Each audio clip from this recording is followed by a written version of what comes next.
Has Hollywood run out of ideas? Since when does every movie deserve a reboot these days? Will and Grace is coming back. Fuller House is still a thing. And the Magic School Bus is getting a sequel series of its own. Is it just because nostalgia sells? Or is creating an idea too hard to do these days? But before you answer that, can you come up with a better original idea?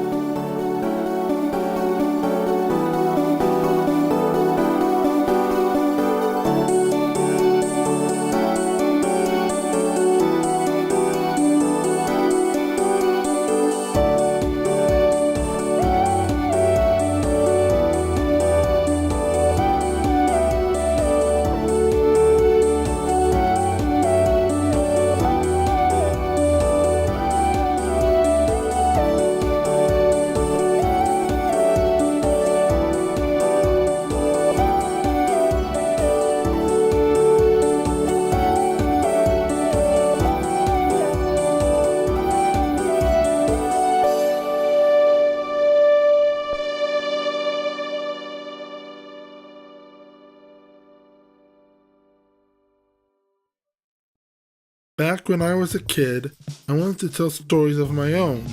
In fact, as young as age 3 or 4, I would dictate my stories to someone and they would write them down for me. Looking back at them now, those stories were derivative at best and cringy at worst. For example, one of my big story ideas was Barney watches Blue's big musical movie. Sounds really exciting and original, right? If you think that's bad, remember this?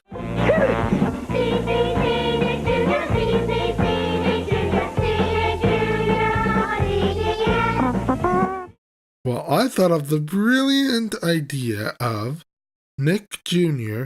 on CBS on ABC. Nick Jr. on CBS. Nick Jr. will be back on CBS. He cracked me up. Seems legit, right? Furthermore, most of my stories had no conflict.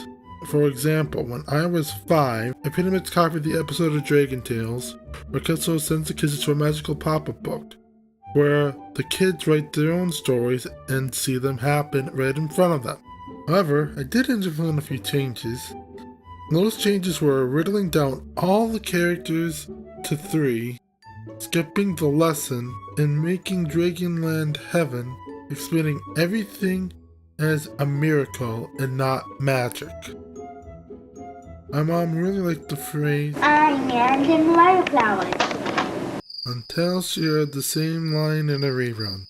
I imagine wildflowers.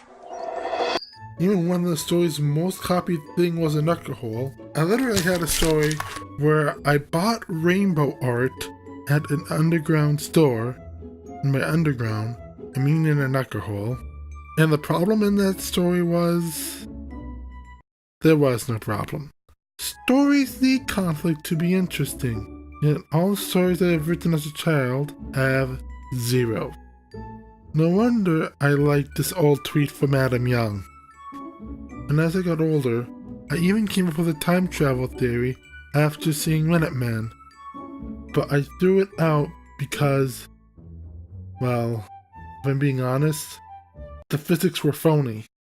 But if any childhood story was worth sharing, it's a pop-up book I made at age 11 where Mr. Conductor introduces Mr. Nicholas to Thomas, inspiring him to believe reindeer can fly and become Santa. A sort of prequel to 'Tis a Gift.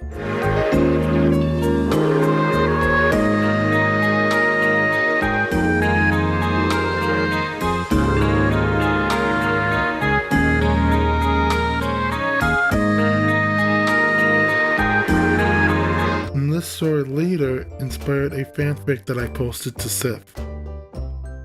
But here's the thing. Since we've grown up, we seem to have lost our creative side. For instance, my pastor once preached a sermon that started out with an article she read about this person who went into an arts college. He asked all the students in the college 3 questions in the beginning of his speech. The first question was, who among you are singers? A bunch of students in music programs raised their hand. Then he asked, how many of you are dancers? A bunch of people in the dance program raised their hand. Then he asked, how many of you are artists? A bunch of people who are studying like classic arts and painting and stuff raised their hand. But there was a different group of people he then asked the same 3 questions to. Those people, believe it or not, were kindergarteners. He first asked, how many of you are singers? They all enthusiastically raised their hand. The same thing happened when he asked, how many of you are dancers? And just take a guess at what happened when he asked how many of you are artists. Wait, you really don't know? Of course, they all raised their hand. What has happened that we've lost a sense of creativity? It's astounding how much creativity and imagination we've lost as you grew up. And it's happening sooner than you think. In fact, preteens have seemed to have lost that almost 20 years ago. Zoe, David, and I had to come up with 10 different body parts that had only 3 letters in them. We got stuck until Zoe came to the rescue. We still got Tom! Oh, come on, that's a baby word. So, tum. So, your tummy, that's one. No. That's a big one. It's not. It's not Tom. What are you, crazy? There. Do you want me to write it for you? Tom is right. Oh! Now we have 11, including Tom. See that? Got and Tom is wrong, guys. Got is right. Tom is wrong. No, check. got and check. Check. You're obsessed with your Tom, aren't you? Check. Zoe didn't lose her childlike sense of imagination. The only rule of the challenge was to list 10 body parts that were spelled out with only 3 letters. Does Tom have 3 letters? Yes. Is Tom a body part? Yes. Case closed, it counts. I may have started with David growing up, but if you think about it, Tom isn't a wrong answer. Or as Zoe would say, Tom is right. As a kid, we all have that sense of wonder, imagination, and creativity. It's almost dreamlike. We were never concerned about it being good or bad, if it was original or not, or even if it infringed copyright. We created something we liked and it was special to us. And if we came up with an idea for an invention, we didn't care if it would work or not. We let it work in our imagination. But for one reason or another, that imaginative thinking gets lost. If something doesn't turn out right, or it seems derivative, we go back to the drawing board. But let's face it, everything is derivative of something else. Sure, some are adaptations, parodies, or remakes, but even Shakespeare loosely based some of his best works from other people's ideas. Even Romeo and Juliet was based off of a poem. And make no mistake, this idea of lost creativity is something Britt Allcroft understands well. And when I say that, I don't mean that she's lost her creative spirit. Far from it. In fact, what I'm referring to is the theme or message she had in mind when she was writing Thomas and the Magic Railroad. In a letter to Ryan of Soda Island Forums about the subject, Britt mentioned that kids somehow are able to sense this magic all around them, even if they can't see or touch it. And as you grow up, we lose that sense of wonder. Instead, we believe in the power of money and what's practical in life as opposed to the fairy tales of our childhood. Sound familiar? There's a reason for that. Inadvertently, we have become PT Boomer. Until evil threatens the island of Sodor. To get my revenge, you and that engine. Yet, sometimes we can somehow hold on to the sense of wonder and creativity, but then the world kicks us back down to reality, and then we give up on our hopes and dreams. Inadvertently, we become like Burnett Stone. But I didn't guard you well.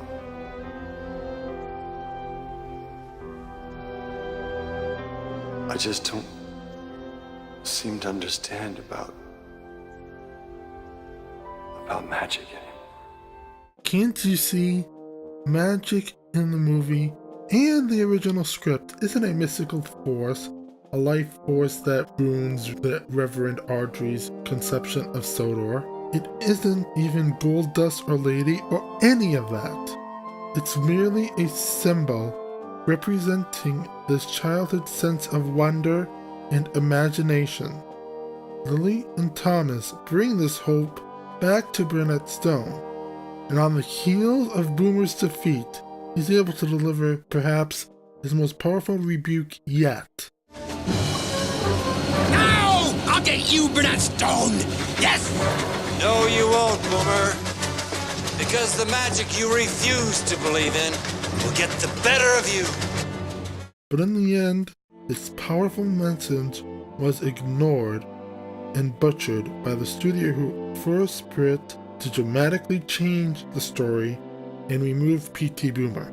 Like I said on the SIF blog post, life imitated art, and it's a shame that this message was lost to them. But it's not too late for you. My advice for all of you is to keep what's of your imagination.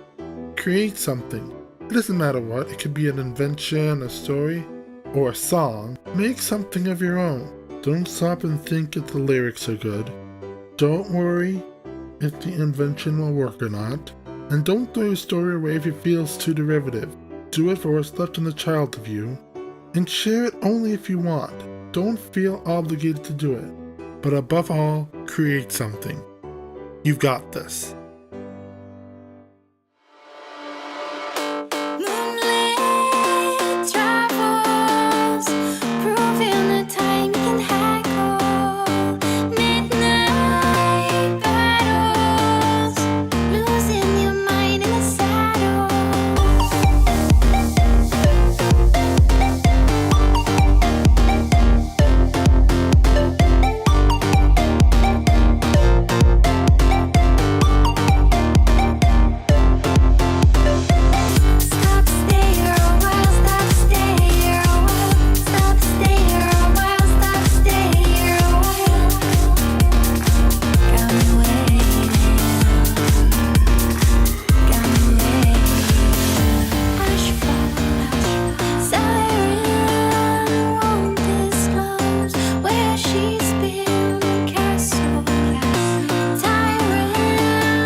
Be